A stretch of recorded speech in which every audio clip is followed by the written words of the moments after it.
Compass and Clock. I'm your host, Mary Copeland.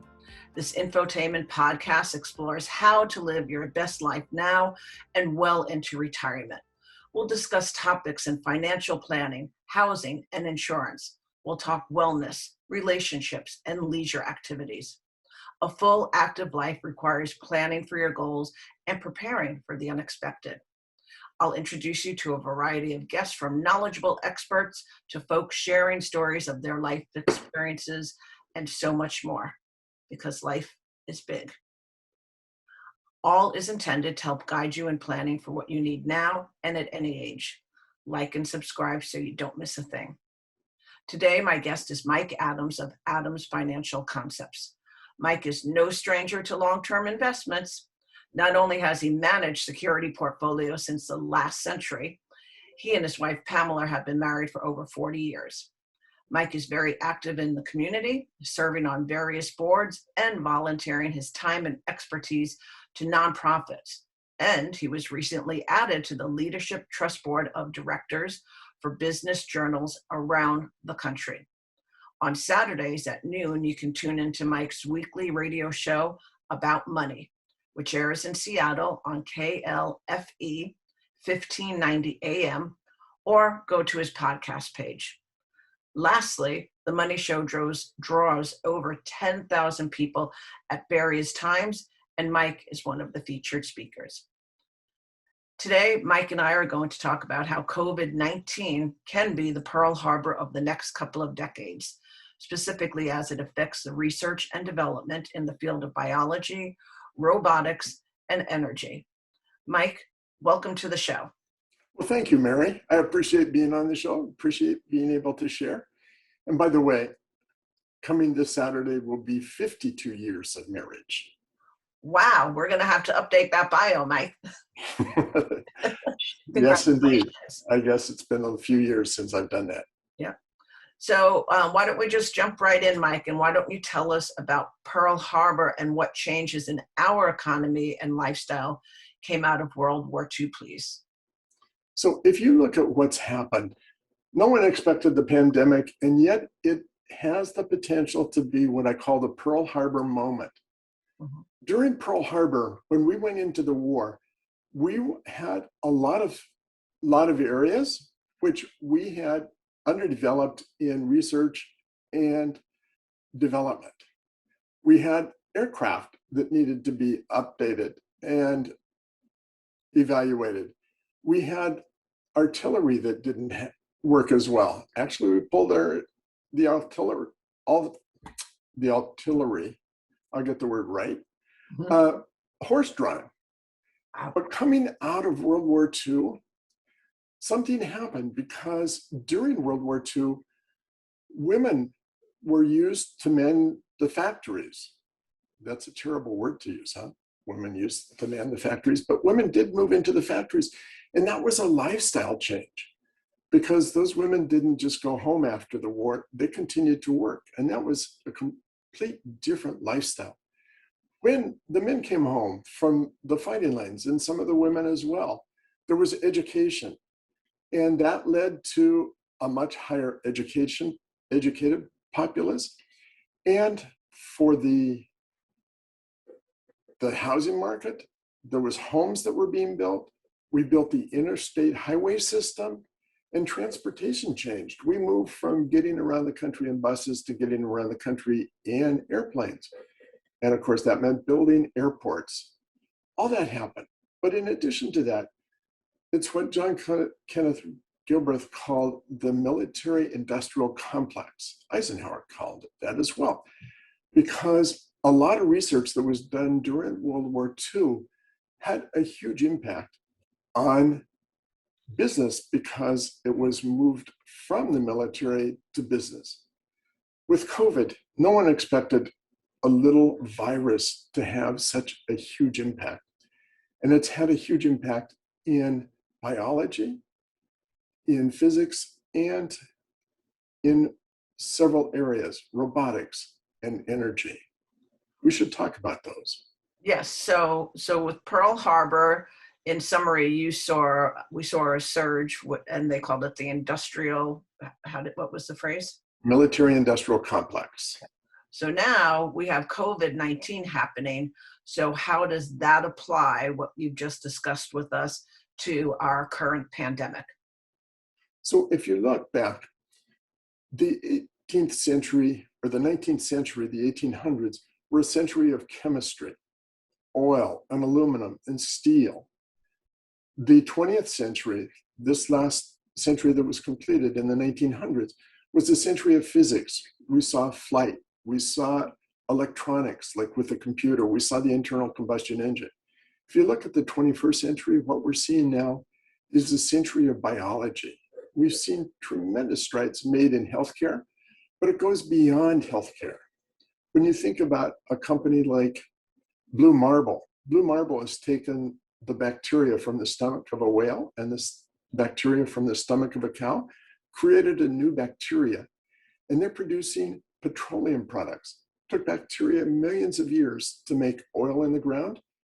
It takes Blue Moon just a few days to produce petroleum products.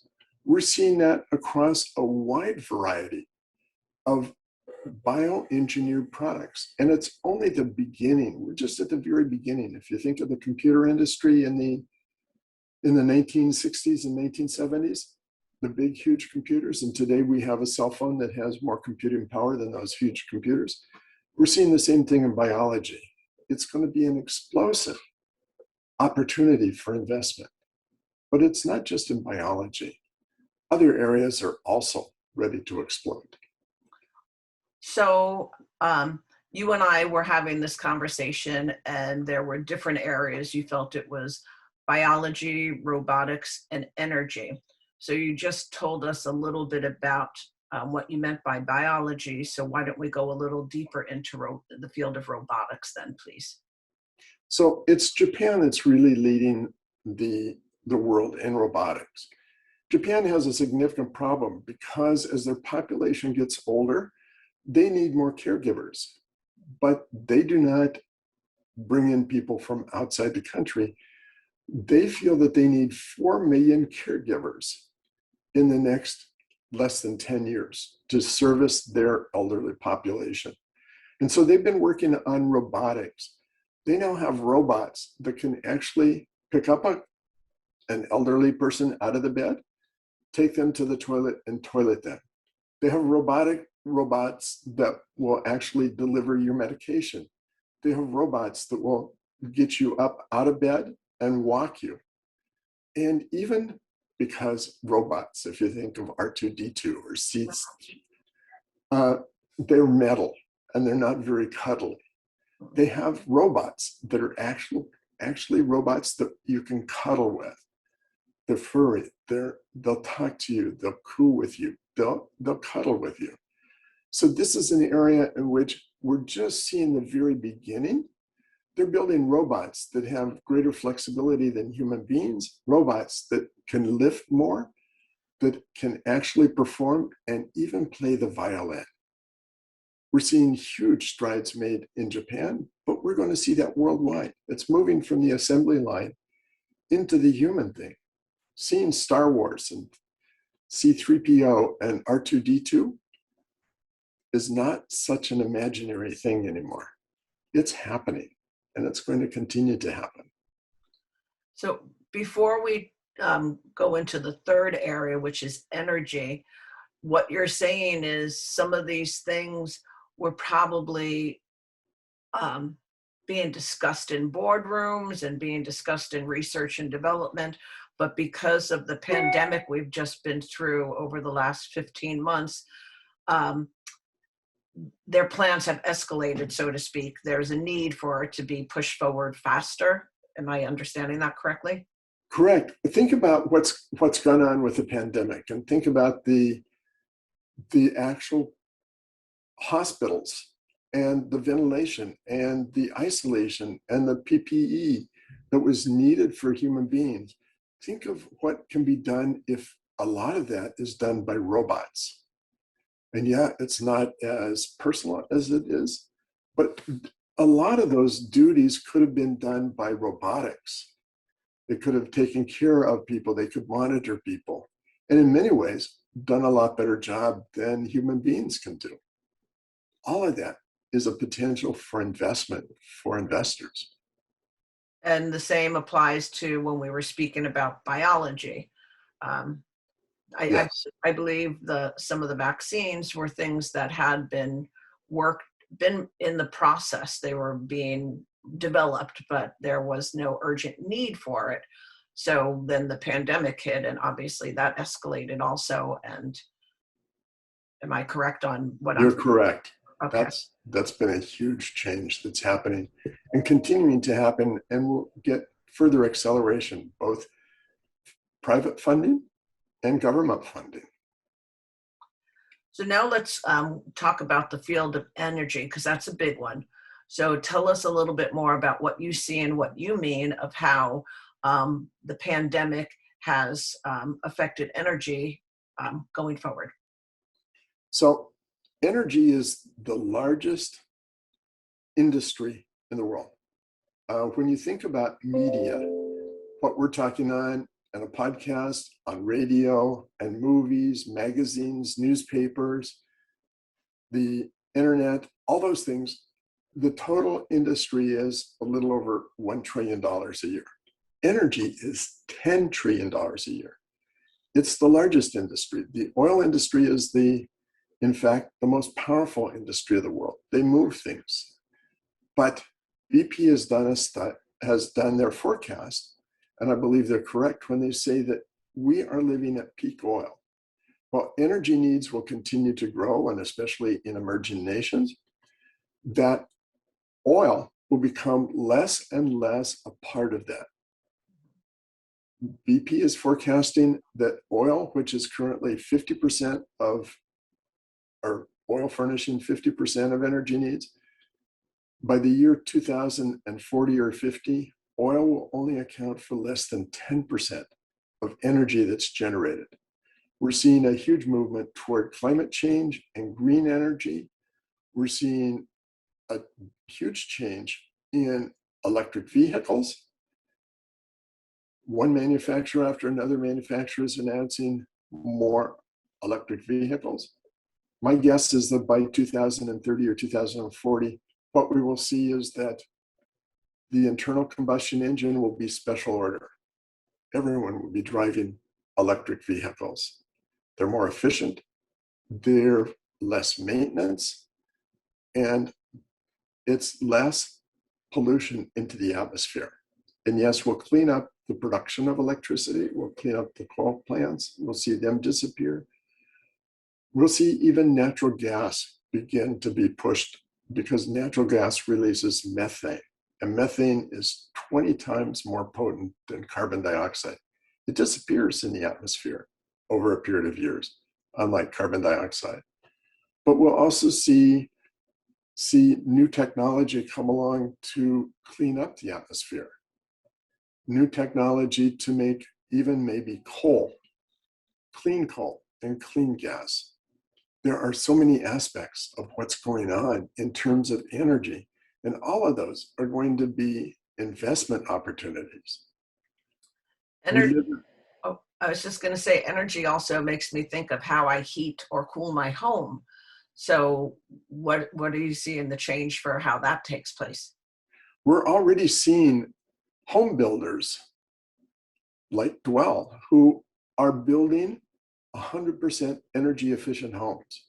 We're seeing some office buildings that are being built that have natural heating and natural lighting, but they have very little backup in terms of electricity and heating and cooling.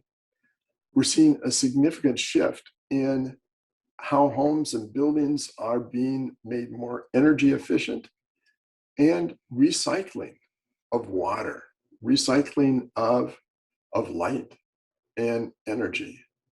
That's in homes. But everywhere we look, we're going to see more and more focus on energy efficiency and different sources of furnishing electricity.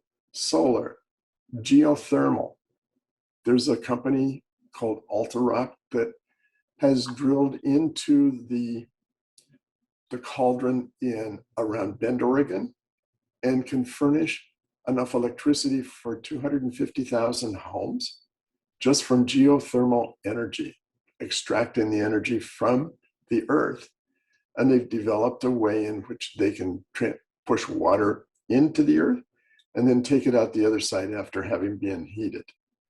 There's so many things going on and so many possibilities of change.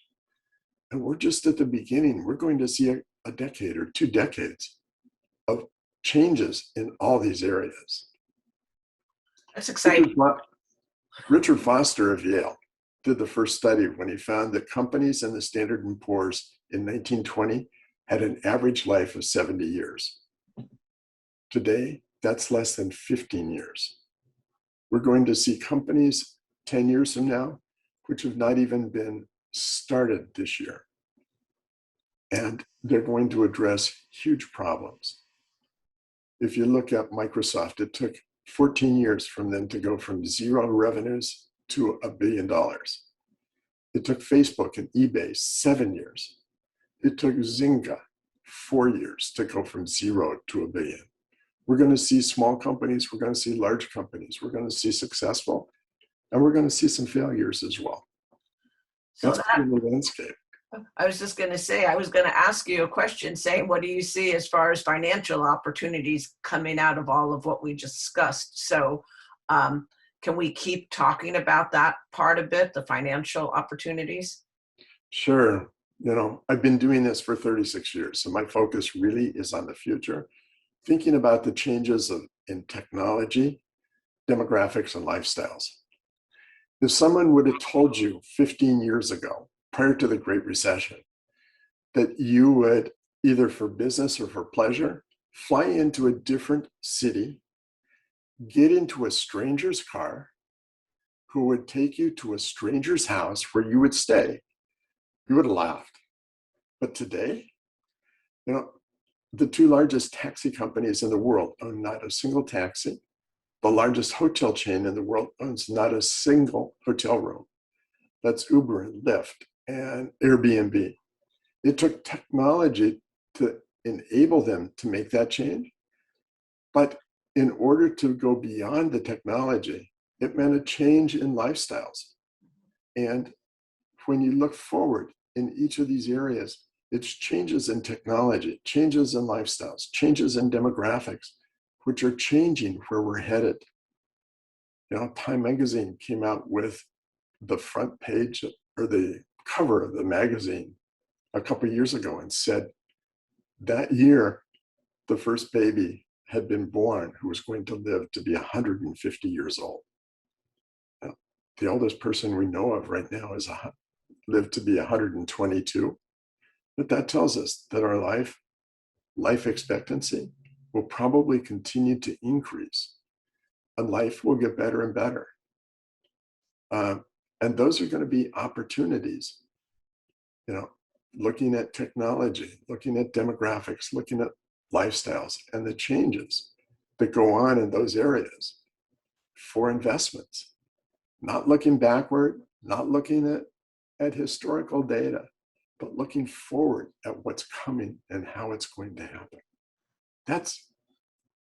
It's a bright future, and it's a bright opportunity for those who are willing to take it.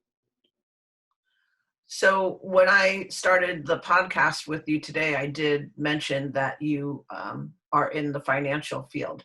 So to wrap up our interview, what do you want to share with folks? Because you scared me when you said, you know, at some point people are going to live to 150. And I'm thinking, wow, right now in 2021, our projected lifespan is somewhere around mid 80s, both for men and women. And folks are going to, unless they're really diligent and have been planning and saving, a lot of folks are going to outlive their money. So, you know, as we get older, that sounds like it's, you know, I was like, oh my God, where are they going to get money to live to 150? So the person who's 65 today and in decent health, their expectancy is over 95. So that means half of the people will continue to live almost into their hundreds. And I have to tell you that I will soon be 78 years old. I feel that I'm getting close to middle age. In the firm, we have people that are 50 and in their 20s because there's reason for that, and they'll carry on. But I'm still feeling active. I have no desire to retire. I love what I do, and I do it really well. And I think there's going to be more and more people that do that. When my father was my age, he'd been dead for 17 years. He was looking forward. I can remember when he turned 61, he was looking forward to retirement at 62. And one of the options they had was a 5-year annuity, because most people, when they retired, didn't live much beyond their retirement. Today, there are any number of people who not only retire, they go on to a second career and maybe even a third career after retiring. We're living longer and we're enjoying life more, and we're traveling. I have a number of clients who are already retired. They're visiting all sorts of areas all over the world. They're seeing the United States. They're visiting every state in the union. They're seeing every ballpark. They're going to every baseball park. They're living and enjoying their life, and they're in their 70s and 80s and 90s. I can remember as a person when I was in my 20s and heard somebody at 80 years old saying they were driving, being absolutely petrified that someone was driving at 80. Today, I'm almost there and I drive. I mean, Right. I was pretty stupid and naive at 20. But life is going to get better as we go along. And it's something that people have to provide for and understand. Having a financial plan where you run out of money at 100 years old is going to be a huge issue. One of the largest issues today is the number of elders that are being evicted from assisted living. It's a tragic situation. And it's because they've run out of money. It's important to consider and grow your funds, even in retirement. That's what I want to do for my clients. That's what we want to do. That's why we have younger people. So even as I get to the point that I'm not doing the same thing or doing it as effective, I've got people coming along who are going to be very, very effective and going to be superstars in this industry. Well, Mike, we're going to have to wrap up and say goodbye. But what I would love to say is, number one, you're a wealth of information, and we're going to have to do another podcast for sure, because there are other topics I would love for you to discuss with our listeners. And I love that you said what I believe, which is when we get older, and at any stage in our life, it's about enjoying life. So with that said, please tell our listeners your website, and then we'll sign off. So the website is adamsfinancialconcepts.com, and it is all about quality of life. Thanks for this chance to share. I think it's important to understand. And again, I will invite you back as another guest, but for today, we'll say goodbye, and everybody have a great day, and we'll talk to you next week. Thank you. Bye-bye. Bye-bye.